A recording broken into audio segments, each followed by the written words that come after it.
Hello and welcome to Babbles Travelling Yarns. This is, I cannot remember what podcast episode this is, but I probably have told you at the start. And I'm here with Linda of The Slow Wardrobe to have a little chat about her business, about why I love her products, about what she does and the types of products that she has. So, hi Linda, would you like to introduce yourself and where you're coming from today? Hi everyone, it's lovely to join you. Thank you very much, Grace, for having me. When I interviewed you a while ago, it was so much fun. So I'm delighted to be talking to you again today. Really, really good fun. I'm originally from the Netherlands, but I moved to the UK in 1992. So I've been here almost as long as I was there. One more year, and then it's half my life in Holland and half my life here in the UK. So really, really clever people will have now worked out how old I am. So you have quite a long history in kind of the fashion industry, as far as I'm aware. Is that correct? So what was your first kind of introduction into fashion, I guess? Well, I guess, the really first introduction was when I started to make my own clothes, which was age 12, I think. My mum used to make a lot of her clothes, and she used to make a lot of my clothes when I was little. And then I started to copy her when I was about 8 years old and make stuff from my Barbies. And yeah. And then I started making clothes for myself when I was about 12. And I went to grammar school. Secondary school was grammar school, all in Holland, of course. And coming out of that, I thought I'd love to be involved in fashion and be a fashion designer. So I went to some art colleges to apply at art college, and they would say, well, show us your portfolio. And I was like, well, hang on a minute. Isn't that why I'm coming here, to make a portfolio? It's like, this sounds the wrong way around. I haven't got a portfolio. I remember that. Show you. Yeah. So I thought, that's not my bag, because I used to just do a lot of designing, but it wasn't by sketching stuff. It was by making stuff and cutting things and sewing things together. And so I was always working in 3D, not with a portfolio. I couldn't draw for the life of me. Still can't draw. Doesn't stop you though. Exactly. Yeah. So, I ended up not going to art college. I was interested in studying psychology, didn't do that either because there was this glut of psychologists in Holland at the time, and they were all predicted not to be able to find work afterwards. So I ended up going to what's best called, I guess, in translation, Institute of Fashion Technology, which was a degree course where you could specialize either in marketing at the end of it, of fashion marketing, or the technical side, so construction of clothes, which of course I was very interested in because I was coming into design from a construction point of view. So hands-on, So that was, my first official entry into the world of fashion. The degree was either a marketing degree or an engineering degree, mechanical engineering. Right, that makes so much sense. It does, actually. When you think about it, because I think I told you, I went to art college and I came out knowing absolutely nothing about how to market my business, about how to be a business. I just came out kind of knowing how to make something kind of to a brief and be a bit creative, but that actual technical aspect of knowing how to market your product or go into marketing, or actually physically to make it, have the skills to make something, have the knowledge behind like the equipment of spinning and weaving and all that business, I guess, that's fascinating. How interesting. So it's a very interesting study, and the really practical business. Yes, very practical business side. However, doing those placements in the third year really gave me my first introduction to business in general and larger businesses in general. And I didn't like what I saw at all. I thought it was horrible. I thought it was all very political. And I associated what I saw, of course, directly with the fashion industry. Little did I know that half of what I saw was just business. That was Yeah, it wasn't really fashion. It was just all business. Yeah, yeah. So of course, there were elements of fashion, but it was also just general business. So I came away thinking, well, the fashion industry is the last place where I'm gonna work. I hate that. I don't want to go there at all. And then one of the companies where I'd done one of my placements, and they asked me if I wanted to come back right after I finished my degree. So I did that. I went back, and I didn't have to even apply for a job. I just went straight, Fantastic. easy peasy. So I worked there for a year and a half, and then saw an opportunity to brand management for some of the Max Factor brands. So that was a proper marketing job for the distributor of the Max Factor brands in Holland and Belgium. So then I really moved properly out of the fashion industry and into the cosmetics and toiletries industry, if you like. And that's what brought me to the UK after like 5 or 6 years with that company. They had by then merged with Revlon, and then an ex-Revlon colleague had moved to the Body Shop. Long story short, I ended up taking the Body Shop job, and 3 months later I moved to the UK. So that was in 1992, and then worked there and moved within the Body Shop, moved into consultancy, change management consultancy. Left the Body Shop in 1998, did a couple of years of change management consultancy, then stopped working for a while altogether because I had 2 more kids. I had 1 daughter when I left the Body Shop, and then 2 more boys 4.5 years later. And so they're twins. They're 18. Oh. They both have their A levels. They're both going to go to. That can't be right. That was only 19. That was only what, 5 years ago? No. That can't be right. But like, what age were you when you were like a management consultant? Like, that's incredible amount of work to have under your belt at that. Well, yeah. Like, so the change management consultancy. So I left the Body Shop in 98. So I was then 35.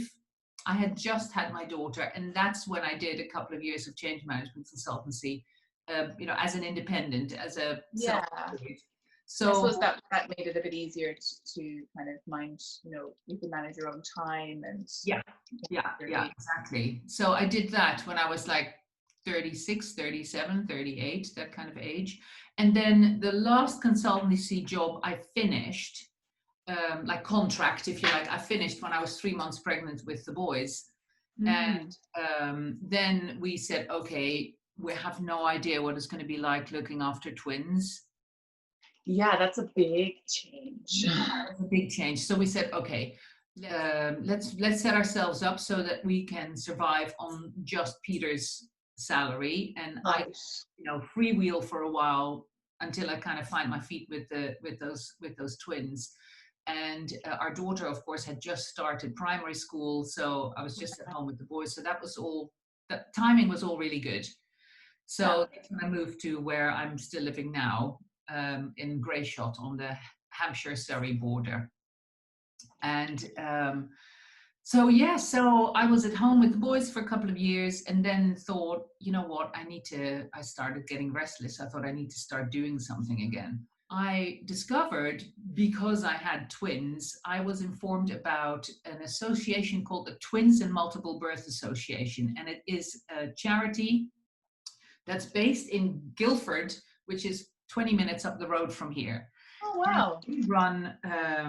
They're just to help parents of multiples kind of find their feet and whatever, and help with problems and help campaigning and all that kind of stuff. And they run a helpline, a telephone helpline. So I thought, you know what, I'm going to help them with that telephone helpline. And of course, they are the busiest at night time. And of course, my husband would be home. So I started volunteering for them like a couple of nights a week to work on the helpline. And you could just do that from home, and it's all a telephone system. So you can call the helpline, and that then gets sluiced through to your home phone number. Yeah. And then you pick the phone, and you know that it's a helpline call. So I did that for a while, and then discovered that they were struggling with the courses that they would run and organizing the rota and stuff like that. So then I said, well, if you like the idea, then, I could come and do some part-time work for you and, sort out the training of the people Yeah. working on the helpline so that they get some form of formal qualification. Yeah. Rota. Oh, And that'd be I worked part-time with them for a while. And again, that suited me because I could fit that around the kids in terms of. Yeah. So that worked really well. And then eventually, I have a friend here in the village who used to do some of the wool shows and like the knitting and stitching shows and stuff like that. And Yeah. then she was going to have a stand again at the knitting and stitching show in London at Alexandra Palace. And she said, now it's a 4-day show and there's just one day on the Saturday that I'm actually giving a workshop in the afternoon. So Right. So she needed a bit. just for a couple of hours on the Saturday afternoon to man my stand while I'm running the show. Do you fancy coming along? And like, yeah, of course, great. Peter will be at home with the kids. So I went along and did the show with her just for that day and absolutely loved it. And What was she selling? What was she making? What was she has written a whole bunch of different books about, it started with dyeing your own cotton fabric for quilting. Oh, wow. So her name is Helen Deegan, and I think the first book was called Dyeing in Plastic Bags, and it's to stop it from being very messy. Right, yeah. I mean, I don't know whether you know about wool dyeing. Wool needs heat for the dye, correct? But plant fibers need time for the dye to set. So she came up with this system where you would end up putting the fabric that you were dyeing plus the dye stuff in a plastic bag and then leave it for a amount of time, and then tie dyeing and lots of different techniques, which you of course all described in her books. Yes. So so it was all about and were you kind of were you always kind of all the way up through all of your many different jobs and kind of interests, were you always a bit kind of one hand in the cracks just to kind of absolutely, and that's how she met you and that's how you met her and you ended up I was always sewing machine or knitting needles. I've never stopped knitting. I've been knitting throughout my life, really. So it's just part of your life. It's not even anything special. It's just you. Always. So the knitting and stitching show must have really kind of been a little moment then in your life, though. Yeah, that was a big eye opener. And I remember driving back with her, saying to her, because she's a lot older than I am, she's like 19 years older than I am. So we drove back and I said, Helen, we need to come up with something for me to sell, because then we can have little stands next to each other. And then if you are off teaching one of your courses, I can mind your stand and I can carry all the heavy stuff. So I thought I can help out with that and whatever. So and then so we were talking about and then thinking about that, and she said, you know what, I think I might have another book in me, because the books that I've written are all about dyeing plant fibers, and how about dyeing animal fibers, which we knew a lot about, but it had never occurred to her to write a book about that. So we ended up writing and publishing a book together. She developed a number of really clever dyeing techniques, like dyeing in the microwave and stuff like that. That would make it really easy to have a go at dyeing some wool at home. Anybody. That's the first thing I tried. That's the first I ever tried, was actually dyeing in the microwave. And I wonder, has it come from something? Because it really does make it very accessible. So she's kind of focusing at it from a base level. And then that sounds great. Yeah, so the dyeing in the microwave was one of the techniques, but then dyeing in a big dye pot is another one, and dyeing and dyeing in the oven, and so lots of different techniques. And then my contribution to the book was to come up with knitting designs that all were a really nice example of using yarn that was dyed with that particular technique in a project. So Right. So, striping yarn and all that kind of stuff. so variegated and stripy. Yeah. Exactly. So then we said, okay, so we're working on that book together, but what shall I sell? And so that's where we said, well, I'll sell kits that have some yarn, some dyes, a knitting pattern, knitting needles, and Everything you need to everything do the you need to projects. do one little project. And then at the end of it, you think, well, dyeing is not my thing, but at least I've got a nice pair of socks now. There you go. Or dyeing is my thing, in which case you can come get the book or buy more dyes. So I had the kits and then the undyed yarn and the needles separately and more little pots of dye. So those were the first products that I started with, being called Tall Yarns and Tails. So that was my first foray back into doing some design again. It was a lot of accessories, but also tops and whatever. It was all knitting design, but it was some kind of design again. And so that was the start of it in 2008. And then I always wearing linen because I love linen so much. Yeah. So I would make like the smocks and the smocks that we still sell now, the smock and the apron, the spinning apron, the spinning pinny it was called initially. I made those for myself and I would wear them at shows because with the big pockets and whatever. Yeah, listen, it's my uniform at shows. They're amazing. You have everything with you. You can put like your card machine, your everything in there. Done it. In the pockets. Your Mary Poppins pockets, right? Literally everything. I mean, and then at the end of the show, you can fit 2 glasses of wine in one pocket and then a bottle of wine in the other for the, the wind down. Oh, perfect.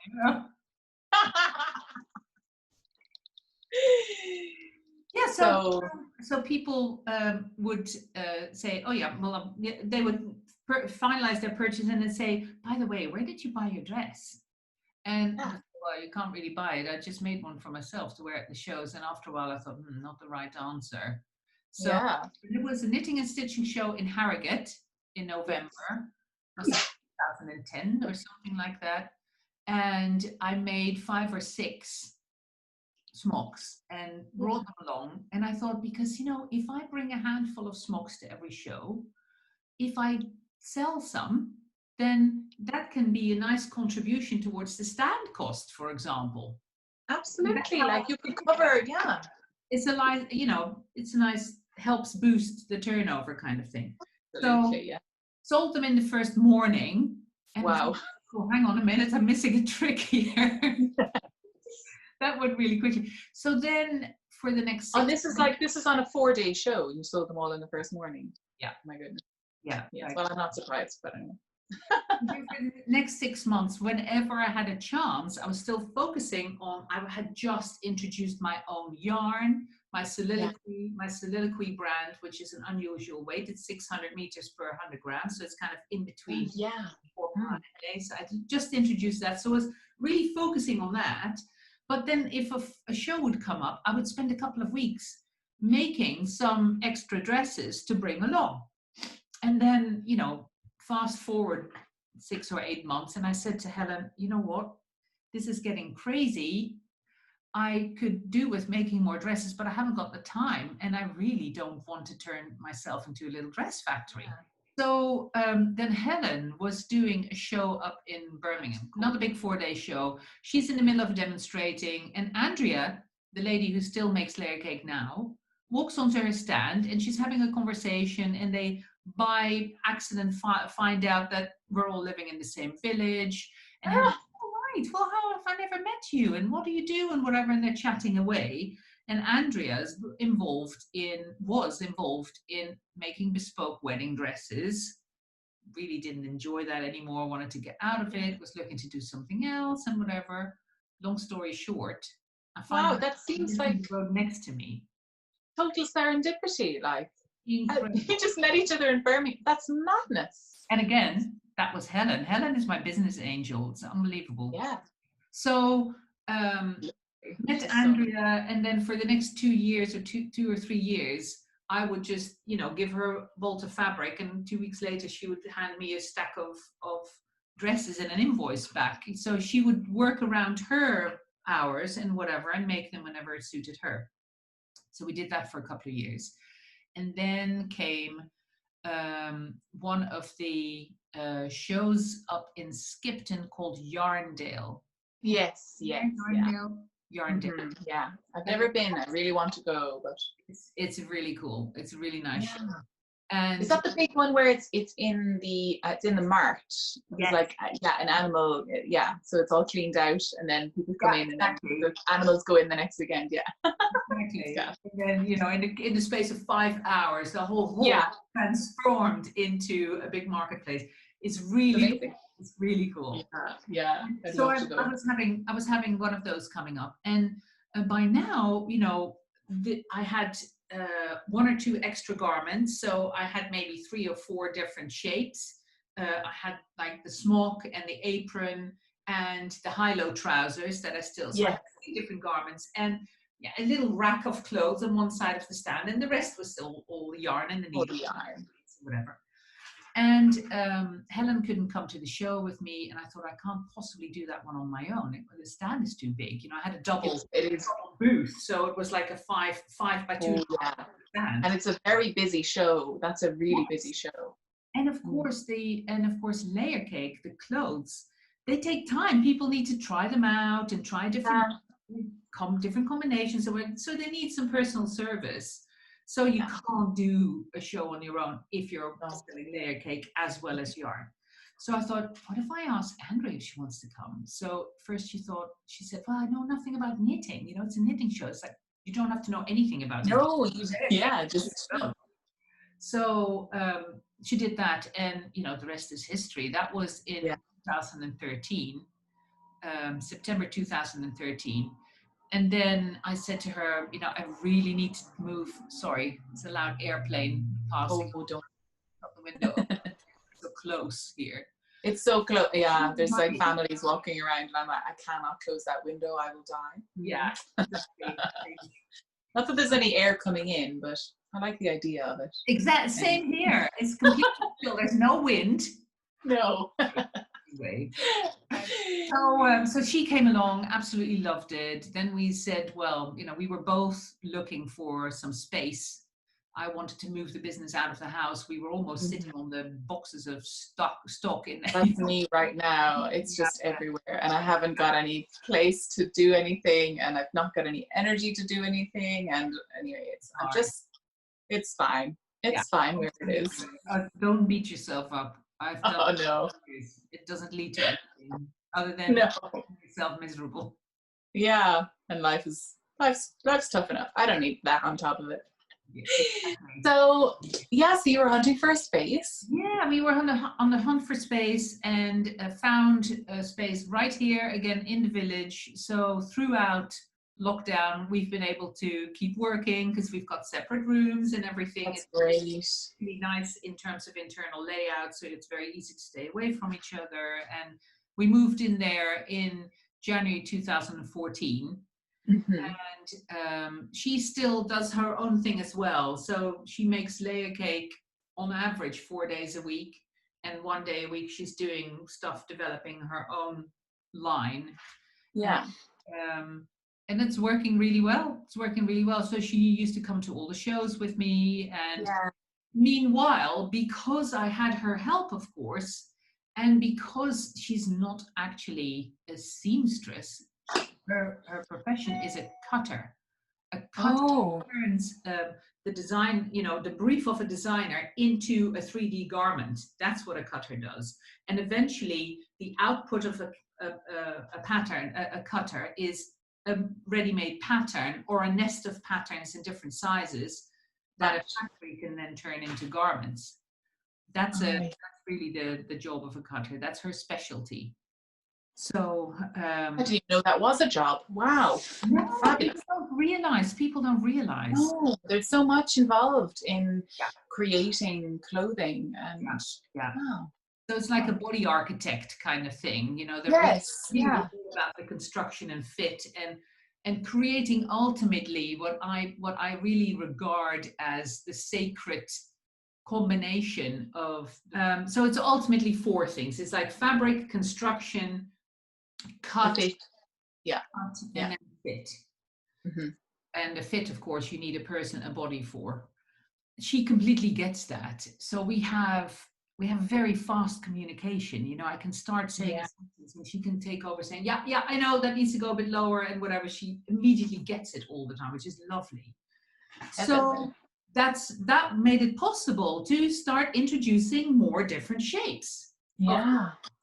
But we were still on the treadmill of doing the shows. Yeah. My gosh, well, you know, Yeah. events that you've organized, how intense they are, how they're time intensive and energy intensive, and slowly you are going all the time. You are constantly, you're on the run up to it, you're weeks in the run up, and then you're kind of on that, in that weekend, your brain is like boom, boom, boom. And if you're on your own, I found when I was doing the shows on my own, I only ever did 2 now. The big shows now, I did Woolen twice, but on that second day I was boom, like, oh my God. Yeah. It was so much work. I have so much admiration for anyone who does those shows. And then my own events, they're quite a lot smaller, so it's a little bit more relaxing, and I can, so, but at the same time, you know yourself when you're setting it up, there's a lot of thinking about it, there's a lot of work, there's a lot of processing, and there's a lot of working through, and you're always on as well, you're always on in front of people, so it is very exhausting. And now, how many shows would you have been doing up until lockdown? Like 7 or 8 shows a year. Yeah. And what Andrea would contribute to those shows is helping me set them up in the selling and the breakdown, but everything else yes, I would do on my own. So one of the things that I didn't do much of is developing the collection of Layer Cake, adding new garments. I did that every now and then, but very sporadically. And the first thing I did when Andrea came on board was expand the number of sizes, because I never want to be in a situation that I turn someone away and say, well, sorry, we don't sell your size. Whether it's or small or tall or short, I want to always be able to say yes, which is so hard when you're so tiny. Absolutely, Linda. It's been one of the reasons that I haven't just developed a collection any faster than I have, but time constraints and just brain constraints were the other. But you know what it's like when, having done the Woolen show twice, when you've been accepted into a show, a lot of shows are oversubscribed. So once you're in a show, you don't want to then say, well, you know what, I'll skip it next year just to give myself, and then I'll be back the next year. It's like, no, you won't get back in. Yeah. Because you feel that pressure of like, oh no, I have to keep going. I have to keep pushing this. So yeah. And it is such an incredible feeling to get accepted. Exactly. That you feel like, oh my gosh, how wonderful. A little bit of a high. Absolutely. So you don't want to disappoint your customers, and you don't break that continuity and whatever. So I did not dare get off the treadmill of the shows. But I also thought, well, if I want to develop the collection further, then I have to at some point find more time to do that. And the company wasn't big enough still to hire people. I can't hire people, say, well, you do the shows for me and I'll just play designer. It's like, it's not big enough for that. No, yeah. So, but half my turnover was coming from the shows as well. Yeah. So it's like, well, how do you get out of that vicious circle? Coronavirus? Yeah. As it How crazy. Crisis mode? Like isn't that crazy? Yeah. It's like all of a sudden, you don't want to go to shows? Fine. Bam. Fine. Shows. Take it from you. Get it out. It's like, what? I didn't mean it. I take it all back. Yeah, I didn't mean it. deal with it. You know, focus. Oh my God. Isn't it mad? So I did. And of course, within weeks after the lockdown, of course, the factory that produces my linen locked down. No Yes. more fabric. You're like, Mhm. yeah, but you have to deal with it, you know. Oh God. Come on. Okay, I be careful what you wish for, Linda. That's what it was. And Thanks for that. that's what I did in the end. I thought, you know what? I'm just going to accept this as a challenge. I'm not going to sit on my hands. I'm not going to play rabbit in the headlights.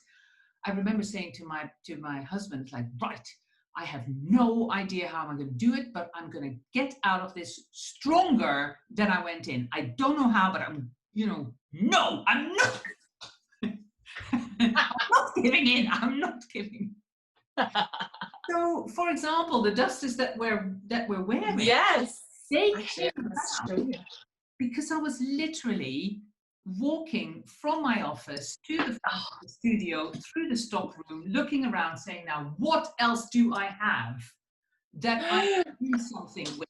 Seriously. And the dusters are made out of a linen that is finer and thinner than the regular layer cake, because which is why I can wear it in this heat and still feel kind of airy. Why we can put sleeves in it without it then weighing a ton.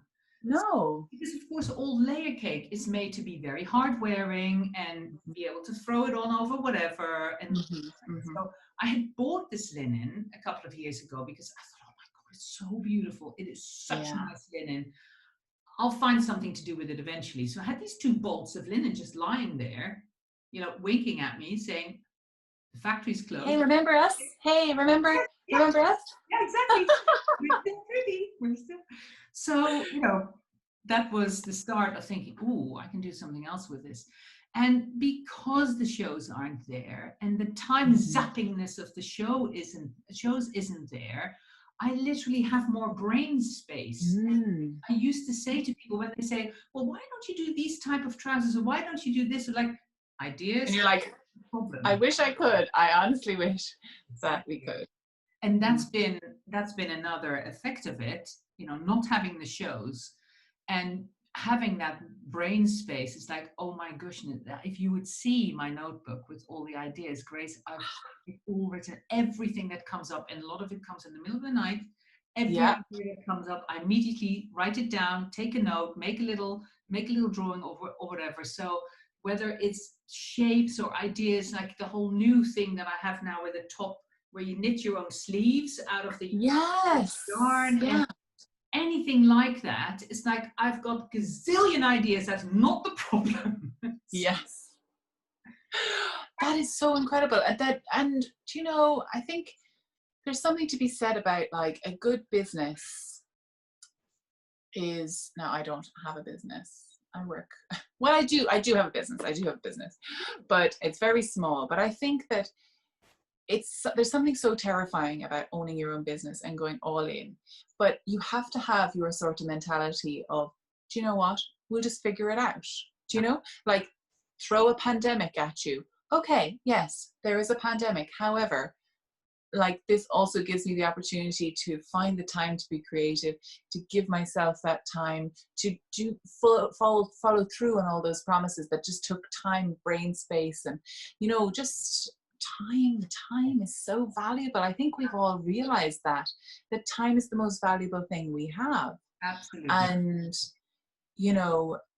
I cannot wait to go back to the shows. I miss them so much. I miss traveling to them. I miss seeing all the people there. I miss feeling the products. I miss all of that. But at the same time, like, I had a lot on this year. I had so much planned all over the summer. I was going to start teaching classes. I had all of the classes done out. I was ready to go. I had classes on weaving, on different types of things. Now, I've unfortunately fortunately been working in the hospital all along, so I've not really had that time. But I have had that time at the weekends, because normally I'd be going up to events, or I'd be traveling to shows, or I'd be demonstrating spinning at different farming events, or up in Dublin Zoo, or loads of these super fun, super entertaining, like public facing events, but they are exhausting. Yeah. When you're constantly explaining the same thing over and over again, you're demonstrating, you're talking. Working with people all the time is exhausting. I love it, but it is exhausting. But it has kind of solidified I have been thinking so much more about, okay, where do I really want to go with this? Where can I really move forward from this? It's just given me that time because I felt like I was just kind of trying to do everything, and that's fun, but not sustainable. Yeah. Absolutely. So whereas I've not had that time that you've had, the creativity and getting all those ideas down and doing all the things that you've wanted to do and developing your line, and this incredible things that you've come out with, which are absolutely beautiful, and the dress, I love the dress, but it's in the wash at the moment because I wear it so much. Like, I wear it going swimming down to the river in the morning. It's just the perfect thing to throw on. Yes. Like, it's amazing. And I just have my swimming togs underneath it, and I just whip it off, hop in, pop it on, take the swimming togs on underneath it because it's so roomy and delicious. And I'm just like, away with my day, happy. Yeah. But waves of people tell me that this summer, saying, yeah, I've realized you can change your bathing suit underneath a layer cake. Yes, you can. It's stunning. It's amazing. I love it so much. Yeah, but I think that that it has kind of really brought into focus the things that are most important to me. And that's so valuable, because I think I was running on empty there for a while, and I'm still at that stage. Yeah. But it's so valuable to know that. I didn't know that before coronavirus. I had no idea that I was running myself into the ground with all the things I was doing. Yeah. And people always ask me, oh, how do you do all the things you do? And I'm like, I don't know. Now I know. It was not sustainable. But, I've thought of ideas. So like, it's given me ways to kind of pivot and think differently. So I've got like tutorials that I'm thinking of working up. I've got a few of them filmed already, and I'm really excited to put them together and edit them and pop them through. It's made me really realize how much I absolutely love traveling, and I want to do that more once everything opens up. When something's taken away, yeah, you're like, oh, now I realize that that's actually what I really want. That was important. Yeah. So so you've got a couple. So it sounds like you've got a load of things in the pipeline. Sounds really exciting. Yes. I do. Yeah, definitely. A bunch of things. One thing that I thought I'll show you here. Oh, yeah. Remember that we were last time when we Zoomed, you were showing that scarf, that big scarf that you had. The rainbow linen? Yeah, in the rainbow. And we were talking about the gradients and stuff. Yes. And I wanted to show you 2 linen gradients that I've. Yes, please. I would love to see them. Yeah. Please. So there's this one. So this is your linen yarn. Oh my God. I call them Linda. Shades, because they have, so every strand of yarn has got 3 threads. Right. And of course those threads are pre-dyed, and then they've been plied together. So it's almost as if you get the barber poling effect when you are plying your... So you've got that marl, yeah. So you've got that marl between, so it goes from that dark tealy, dark blue over to that purple, but actually you're just changing one thread at a time for each one. So it goes blue to yellow, to that kind of beautifully kind of soft, kind of acidy yellow, and then over to that kind of mauve. Oh my God, it's beautiful. That fade. And this actually has 4 different colors in it that are in the layer cake collection. So, it so it would go with loads of different. Oh my God. Yes. So do you get that linen from the same place that you've got the fabric? The factory that weaves the yarn also has flying machines. so they can then ply the yarn that they weave with, which of course is those are very thin threads. And then they tie the weaving threads together into Wow. a 3-ply, because it ends up being exactly the same weight as my soliloquy yarn. So it's a 600 meters per 100 grams weight. Beautiful. Wow, that's incredible. Lovely. I have to get my hands on one of those. And so have you got, you're still designing patterns, knitting patterns and everything to go with these. I love them. And they go so well with your, because I really like this open neck, you know, it's really lovely. Kind of, I pop this off just so you can see. So it actually goes really well with like shawls, I think, because you can just like drape things across it, you know, but still you're kind of cool. But I must knit. I think you have one which is like it's a deep V down the front. Well, it looks like a deep V. I can't remember the name of the pattern now, but beautiful. I think that would look gorgeous in the gradient. Although I could weave it as well. Yeah, well, I can't wait to see this woven. I would. Oh yes, send it over to me and I will weave it up for you. I'll do it. I will do it. Okay. Because I need to get back onto my loom again. Oh, show me that one. Oh, that one's gorgeous. That's all natural colors, all very neutral, I should say, not natural. Wow. Oh, that is beautiful. Do you know what? That really reminds me of Meg from Suzemme's Curiosity Cabinet. And Mars, actually, Mars would love those colors as well. Those two neutral colors. Oh, they're beautiful. Oh, they're glowing out a little bit with the light coming through the window. But they actually, I love that. Like a really pale icy blue in the middle, for example. Yeah. But they're all it's like subtle. All subtle. It's a real gradient. Yeah, exactly. We're so clever. We're so clever.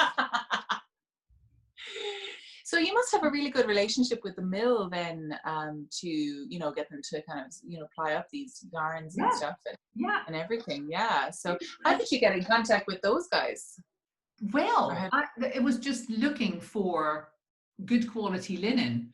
I literally went online and looked for factories that make linen. Yeah.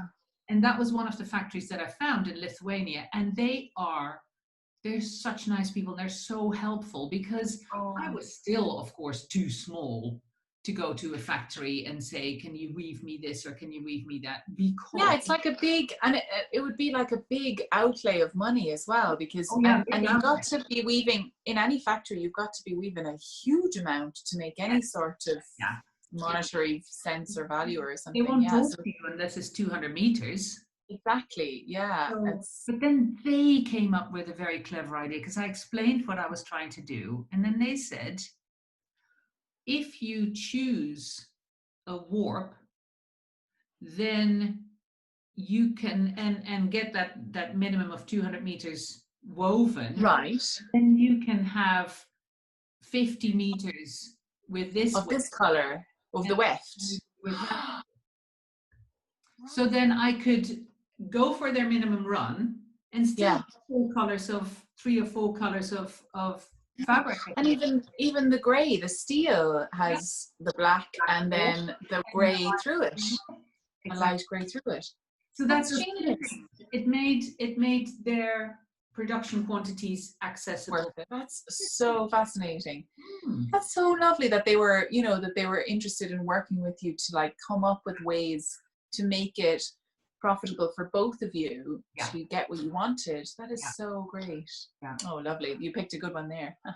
Absolutely. Yeah. I love the business working relationships that you've developed over time, you know, with everybody. You know, it's something that I really admire, and I was delighted then when you approached me to kind of be an ambassador, I guess, for Slow Wardrobe, because I just love that, you know, you are so open about your business and how it, you know, how you grew, you relate, because business is about relationships, isn't it? It's about people. It's not, you know, and was that, it kind of comes across to me that maybe that was influenced with your first foray into kind of like the business world, and how it was all very cutthroat. It's all about money. It's all about money. And that's not what makes the world go around. It's relationship. Love makes the world go around. Nothing else. Nothing else. Really. Nothing else. So that's the ethos with which I enter the business, and it's why I came away from that first day with Helen at that knitting and stitching show thinking, oh my gosh, I love this. You know, Yeah. you would be talking with your fellow exhibitor, and they'd say, oh, what do you sell? Oh, can I buy that? You know, and Yeah. they're your competitor, and they're also end up being your first customer. I know. Like this wool business, hang on a minute, everybody likes each other, we're all helping each other, it's a community where it's like, oh my gosh, this is how I want business to feel. Yeah.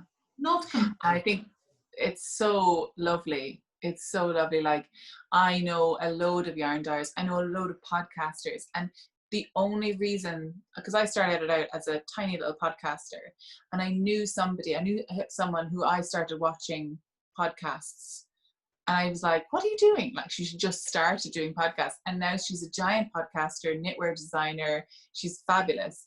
But the only reason that I've been recommended by people, I guess, is because I don't know, it is about relationships. It's about community. It's about reaching out. Yeah. And sometimes I'm a bit nervous about the fact that, oh, maybe it's a bit cliquey or a little bit this, but I've never felt that.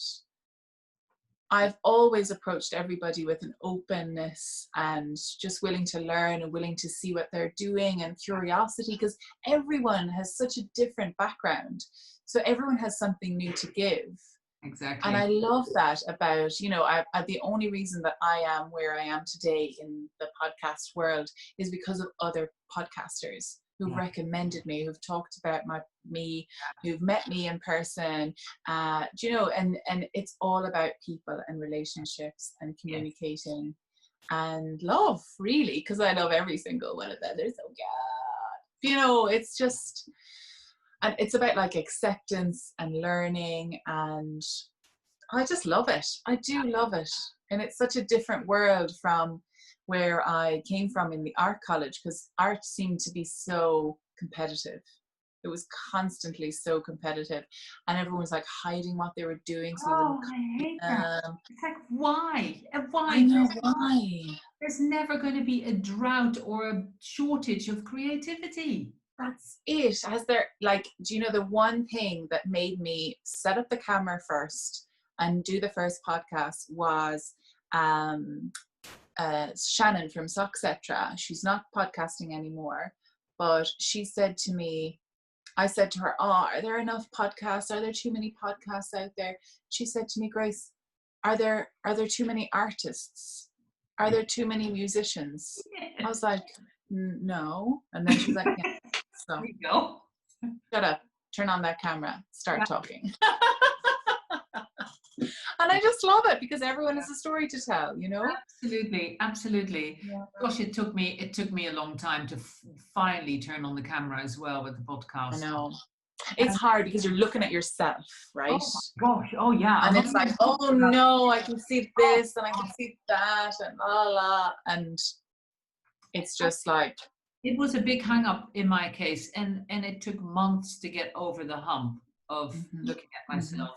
In the beginning, I kept thinking, just shut up. Yeah. And that was my initial reaction. And now I've done it so often, because that's the other thing with the lockdown and the virus, the pandemic. I thought, right, okay, if I'm not reaching out to people and connecting because of the shows, then how am I going to connect? Well, I already was on Instagram, so keep plugging away on Instagram. Yeah. Keep writing newsletters, which I was doing and regular enough, and keep doing podcasts, which I was doing not often and regular enough. So I've started I do every other week. I do a newsletter one week and a podcast the next, and then a newsletter and a podcast and a newsletter. So I'm not bombarding people. They are two completely different media, and not everybody likes the same thing. But as a result, I was doing the editing more often, and I finally got over the hump of looking at myself and getting annoyed. Got used to myself, and now I'm so much more positive. Yes. I'm so much more positive about myself. I'm more positive about seeing myself, and I can finally be happy with who I am. And it's from the filming. I kid you not. It is so true. It is so true. It is absolutely 100% the same for me. And now I had gone through a few things before, which meant that I guess I had started filming myself actually on the Camino de Santiago in Spain when I was walking through, and I was putting it on Facebook for my friends and family just because I was walking on my own, and I was just double checking that like I was okay, I was alive because the internet was really shoddy along a lot of it, so I would like upload it later on. But I was not carrying makeup in my backpack. I was not carrying a hairdryer. My hair was scraped off of my face, you know. But I really enjoyed it, and people were responding. People were like, "Oh my God, you're so funny," and I was like, "What?" Like, didn't really. I was like, "Okay, fine, whatever." And then after that, I worked for a few years, and then I saw people doing the podcasting, and I was like, and I had stopped doing the video because I was like, I'm not doing anything interesting, whatever. But then I started traveling again, and I was like, people might find this interesting. I'm not sure. But I started doing the filming when I was kind of settled a little bit. And so I could sit down, I could edit, and I could upload and do all the things I needed to do. And after maybe 6 months of doing it, I suddenly realized that as I was editing, I was laughing back at myself. Great. And I was like, she's funny. She's a funny girl. I like her. She's cute. She's cute. I like her. I like the way she did her hair that time, you know. And it's just, you kind of step back a little bit from yourself, and you see yourself how other people see you. And I think that is something that, like, personally, I don't go around and say, oh my God, did you see she has a tiny wrinkle back here? Did you see it? So embarrassing. I can't believe she put herself on the camera. You know, like, I don't go around and do that. Like, we are so hard on ourselves. I know. Aren't we so hard on ourselves? Like, if you were to go, I saw something, I can't remember where today, but they said, okay, you're going back in time. You're going back in time, and you are sitting on your couch in your childhood home, and right next to you is your 5-year-old self. Now, tell your 5-year-old self, you're stupid, you're ugly, you're never amount to anything, you are always terrible at this, you will never be good at anything. Are you going to do it? Of course you're not going to do it. No. You're a 5-year-old child. How can you be saying these things to yourself the whole time? Yeah. You know, like, we're still, oh my gosh, you know. I know. I think it's definitely, the podcast has changed my life, really. Yeah. And mostly about how I see myself. Yeah, same. Absolutely same. Yeah. But that first time that all of a sudden it's like you go third person, you know, you just drop it and you go third person, and you look at yourself like, oh my God, I actually look cute there. I didn't realize a move like that. Oh, that was a good move. I need to remember that move. I like that. Oh, yeah. Okay. Yeah. Oh, that was nice eyeliner, you know, or, you know, oh, that's nice lighting, actually. It really shows off my good, you know, this and that. And you start looking at all the good things instead of the bad things, because, to be honest, you can't change all the bad things because they're mostly... I came home and I said to my husband, I said, you've got much better taste than I thought you did.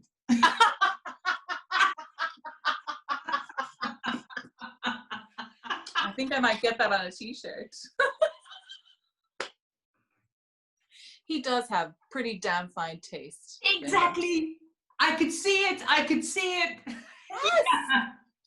And you know, and I don't think it's us being like, you know, too cocky or anything like that. We are the ones who have to stare at us making mistakes while we make the editing and be like, what was she saying there? Oh my God, delete. Yeah. Oh God, the internet's going to blow up if she says that. Delete that nonsense. You know, like, you know, all the silly things that we do. We're the ones, we're our biggest critics. No one else can say anything. But, you know, when you get past that stage, it's so nice. Yes. I just feel comfortable in myself when I do a podcast, to be honest. Yeah, exactly. I was very concerned about the numbers at the start, and I was like, how many, if I get, oh, I got less than that this time, like, oh, I got this. And I'm just like I'm just like actually just not looking at the numbers, because if I focus too much on them, then I get back to, oh, I got 2 thumbs down. Who didn't like me? You know, or something like that. And I'm like, yeah, but what about the 178 thumbs up, Grace? Come on. Yeah, exactly. Yes. It's all engagement, baby. Yeah, exactly. Yeah.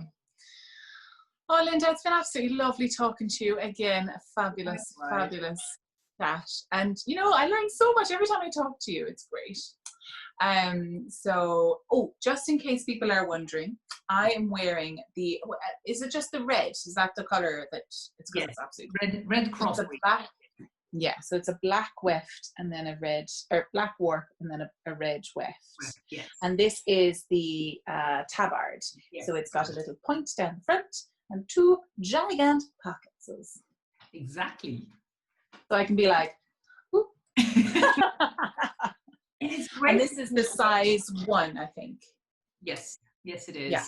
I'm wearing the duster, the limited edition duster, and we're of course going to do them in different colors. That's the thing coming up. So they're going to be in thinner linen than the regular layer cakes, but in lots of different colors. Some of the colors that are in here, of course. Beautiful. And underneath it, I'm wearing a play suit in the black gingham, it's called. Oh, beautiful. Lovely. Yes. Of me. So can I just double check, actually, the sizing with these? So I am wearing the 1, and there's a 0 size? Yep, there's a 0. Yeah. 0 because I'm like a UK size 12. Yeah. This is 0. So I'm a bust size of like a 42 since COVID. I used to be 40. But guess what? Layer cake fits me for another 7 or 8 inches. So that's the whole idea with the sizing, that you end up wearing something that has a couple of extra inches. Same with me. Yeah. Because people change, like our bodies are changing over time. And I want this to last a long time. And be hard wearing for a very long time. I want to be wearing this when I'm like 80 because it's so beautiful and I think it'll last. Yeah. Well, it might be a little bit longer because I'll be shorter. But yeah, it'll last. And the other thing, so that's just the size 0 and 1, but then we have a size 2 and a size 3. And upper limit of a size 3, then we're talking UK dress size 28, something around that. So that's a wide range. And then for people that fall outside of that range, we can make them to size. That's another thing that we do. And for people who are outside the height range, we're both tall. But people who are taller than we are, who say, well, actually, I also want a tabard where the point comes down to my knees. Yes. Or somebody who's less than 5 foot tall, but wears a size 2 or a size 3 and says, you know what, if I put your standard size tabard on, then I run the risk of stumbling over that point when I go up the stairs. Yeah. You know, so then we make adjustments in height as well. And it's back to that point of never wanting to turn anybody away. And we don't, take a standard garment and then change it. We actually make something that will fit that person. Yeah. We keep those details online on file, so then they can come back, and then we have all their measurements, and we can keep. Oh, that's lovely. So you've got a little little customer profile. Yeah, that's lovely. Exactly. Oh, that's really excellent. And it's the way around not having to say no to people. Absolutely. I hate having to say no. And sure, listen, everybody deserves these beautiful things. I think so too. So if you want any details about how to buy them, also we have a discount code that Linda has kindly gifted to us. I think it's Babbles Cake, and it gives 10% off all of the full price layer cake garments. That's right. I love them so much. And so all the details will be below in the down bar below. Linda, thank you so much for suggesting this idea again. It was absolutely lovely. And it'll be, if anyone wants to see the first interview we had, we talked about loads of other things. We talked a lot more about like the lockdown and loads of other things. Actually, we kind of just had a big long chat, and that's all over on the Slow Wardrobe channel, which you can also find details down as well. Okay. Yeah, so thank you very much again, and Very we'll welcome. see you all another time. Yes. Have a lovely week. Bye.